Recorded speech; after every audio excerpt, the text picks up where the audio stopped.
اللہ تبارک و تعالیٰ نے ایک بڑا حسین سا سودا دیا ہے، اور وہ سودا ایسا ہے کہ جس پہ انویسٹمنٹ کچھ نہیں ہے، لیکن فائدہ ایسا ہے کہ اس کو اگر کر جائے نا تو میں آپ کو فار شیور یہ بات کہہ رہا ہوں کہ آپ تصور ہی نہیں کر سکتے کہ آپ کو ملنے والا کیا ہے. یعنی پوری کائنات کی مثال ایک طرف رکھیے، بلا تمثیل عرض کر رہا ہوں، وہ اس کے سامنے ذرہ نہیں ہے، ذرہ. سرکار علیہ السلام کی ایک حدیث کا مفہوم ہے کہ جو شخص ناحق پر ہونے کے باوجود جھگڑے کو چھوڑ دے، حق پر نہیں ہے، غلط کر رہا ہے، جھگڑے کو چھوڑ دے، اللہ تبارک و تعالیٰ اس کو جنت کے اطراف میں محل دے گا. پہلی کیٹیگری، حق پر نہیں ہے، چھوڑ دے، جنت کے اطراف میں محل دے گا. جو شخص حق پر ہونے کے باوجود جھگڑا چھوڑ دے، اللہ تبارک و تعالیٰ اس کو سینٹر آف دی جنہ محل دے گا، جنت کے وسط میں. یعنی پاکستان کراچی کا کوئی پوش ایریا، چلے بحریہ ٹاؤن کی بات کر لیتے ہیں، بحریہ ٹاؤن کو اس وقت بڑا پوش کہا جاتا ہے، اس کا کوئی پرائم لوکیشن اگر ذہن میں ہو، آئی ڈونٹ نو کون سی ہے، مطلب بلا تمثیل عرض کر رہا ہوں، مثال تو بنتی نہیں ہے نا، یہ تو دنیا میں بنتی نہیں ہے، لیکن صرف سمجھانے کے لیے عرض کر رہا ہوں. تو وہ پرائم لوکیشن جو ہے، آدمی سوچتا ہے کاش مجھے یہاں پر گھر مل جائے. ذرا سوچئے، جنہ جس کا کوئی تصور ہی نہیں کر سکتا کہ نعمتیں کیا ہیں، سینٹر آف دی جنہ اللہ تعالیٰ محل عطا کرے گا. اور آپ کو پتہ ہے اس سے زیادہ پرائم لوکیشن جنہ میں کس کی ہے؟ یعنی جنت میں جو top of the line location ہے وہ کس کی ہے؟ سرکار علیہ السلام نے فرمایا اللہ تعالیٰ جنت کے اعلیٰ ترین مقام پہ اس کو محل عطا کرے گا جس کا اخلاق اچھا ہو. اپنے اخلاق کو اچھا کر لیجئے، اور اخلاق کا تعلق آپ کی پوری شخصیت سے ہے. آپ لوگوں نے انشاءاللہ بہت ترقی کرنی، بڑا آپ میں پوٹینشل ہے، لیکن یہ جو فتنے کا دور ہے، اس فتنے کے دور کو اپنے سامنے رکھیں. اپنی نارمز کو نہیں چھوڑنا، اپنی مورل ویلیوز کو نہیں چھوڑنا. میں بہت سی باتیں نہ کر سکا وقت کی کمی کی وجہ سے، میں بھی کسی اور موقع پہ، لیکن ایک بات ضرور کہنا چاہتا ہوں، اور وہ بہت اہم ترین بات ہے. صرف 2 منٹ پروفیسر صاحبہ میں اور لوں گا. آپ سب نے ظاہر ہے اپنی عملی زندگی کے اندر داخل ہونا ہے، پریکٹیکل لائف آپ لوگوں کی شروع ہوگی انشاءاللہ. آپ میں سے کتنے لوگوں کی شادیاں ہو چکی ہیں؟ آپ کی ہو چکی ہے، ٹھیک. اور اسٹوڈنٹس میں کسی کی نہیں، منگنی ہو چکی ہے، کسی کی منگنی بھی نہیں ہوئی ہے، ٹھیک. انشاءاللہ اللہ تعالیٰ آپ تمام لوگوں کے نصیب اچھے کرے، اور آپ لوگوں کو اللہ تبارک و تعالیٰ وہ رشتے عطا کرے جس میں خیر ہی خیر ہو. لیکن ایک بات ذرا سمجھ لیجئے گا میری، آج ہمارا ایک اور بہت بڑا پرابلم ہے. آپ کو پتہ ہے اس وقت پاکستان میں ڈیورس کا ریشو جو ہے بہت بڑھتا جا رہا ہے. اس کی وجہ کیا ہے؟ کبھی سوچا؟ کوئی وجہ سمجھ آتی ہے؟ ڈیورس کا ریشو کیا سمجھ آتی ہے آپ کو؟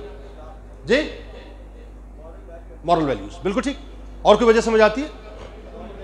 ہاں، عدم برداشت. اور ٹھیک. ایک تو سب سے بڑا مسئلہ یہ ہے ہمارے یہاں، میں ایک جملہ عموماً تواتر سے سنتا ہوں، صاحب مجھ سے غلط بات برداشت نہیں ہوتی. غلط بات برداشت نہیں ہوتی، مجھ سے صحیح بات کیا کریں. بابا برداشت ہی غلط بات کرنی ہے، صحیح تو سبھی برداشت کرتے ہیں، صحیح تو سبھی برداشت کرتے ہیں. برداشت ایکچولی آپ نے غلط کرنی ہے، کیونکہ جب آپ غلط برداشت نہیں کریں گے تو برداشت کرنا کیا ہوا؟ پھر تو برداشت کرنا، دیکھیں نا، والکاظمین الغیظ والقاظمین الغیظ والعافین عن الناس واللہ یحب المحسنین. ایکچولی بات یہ غصے کو کنٹرول بھی کرنا ہے، معاف بھی کرنا ہے، یہی تو مطلب اللہ والوں کی شان ہے. تو والکاظمین الغیظ جو ہے یہ کیا ہے؟ یہی تو سارا تصور ہے. اب اس میں ایک بات سمجھ لیں آخر میں، ہمارے یہاں پرابلم کیا ہے؟ شادی کا ایونٹ آیا، بھئی جولری کہاں سے بنے گی؟ ڈیسائیڈ ہو رہا ہے جولر کون سا ہوگا، بوتیک کون سا ہوگا، کون سا برانڈ ہمیں چاہیے، اس پہ ڈسکشن ہو رہا ہے باقاعدہ. بینکویٹ کون سا ہوگا، کون سی لوکیشن ہوگی، اس پہ ڈسکشن ہو رہا ہے باقاعدہ. وارڈروب کہاں سے لیا جائے گا، یعنی جو خاتون ہیں ان کا جو ہے غرارہ شرارہ اور ساری چیزیں کہاں سے بنیں گی. مہندی کا ڈریس الگ ہوگا، مائیوں کا ڈریس الگ ہوگا، برائڈل شاور الگ ہوگا، اس کا ڈریس، یعنی یہ ساری چیزیں ڈسکس ہو رہی ہوتی ہیں. مینیو کیا ہوگا، اور دولہا جو ہے وہ شیروانی کون سی پہنے گا، کس کلر کی پہنے گا، خصہ کیسا ہوگا، کلا کیسا ہوگا، یہ سب ڈسکس ہو رہا ہوتا ہے.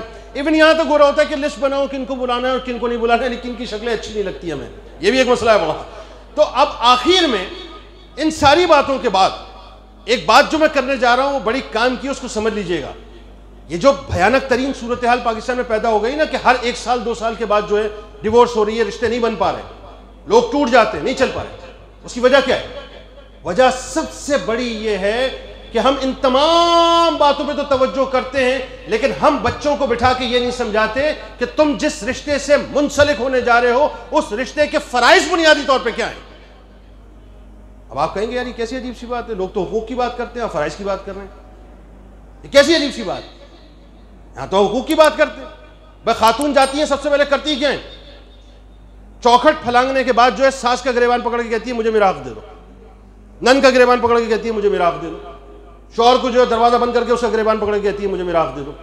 حق کا ہی سارا معاملہ ہے۔ دیکھیں یہ بھی ویسٹرن فلسفی ہے، پوری دنیا کے اندر، آپ کو پوری دنیا میں اٹھا لیجئے، میں دعوے سے ایک بات کہہ رہا ہوں، آپ کو ویمن رائٹس کے نام پہ، آپ کو ہیومن رائٹس، آج international day for human rights ہے 10 دسمبر، آپ کو ویمن رائٹس کے نام پہ، ہیومن رائٹس کے نام پہ جو ہے بڑی بڑی آرگنائزیشنز ملیں گی جو حقوق کی بات کریں گی۔ کوئی ایک آرگنائزیشن مجھے بتا دیجئے جو فرائض کی بات کر رہی ہے؟ نہیں۔